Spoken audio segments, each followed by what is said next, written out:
In this Photoshop tutorial, let's take a look at how to bend lines in Photoshop. There's a neat tool you might not know of called the curvature tool.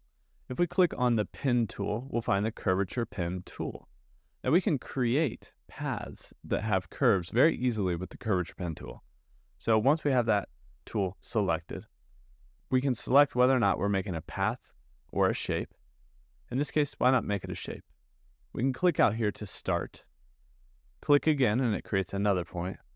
And then once we create this third point and drag, it begins to create a curve between these points. So we begin to be able to create these curvy, bendy lines that are all really smooth with this curvature pen tool. And of course you can connect it to the final point just like that. So we've got this nice, smooth, organic, curvy, bendy shape out here. Now, on a different note, what we could do is have a shape created. So I could create, for instance, a rectangle. So we've got this shape out here, and I created it as a path. So I'm going to select that rectangle tool again, go up and make sure I create a shape, not a path. And we're creating a shape out here. So this rectangle tool just has a stroke of 1 pixel of black, so we can actually see it.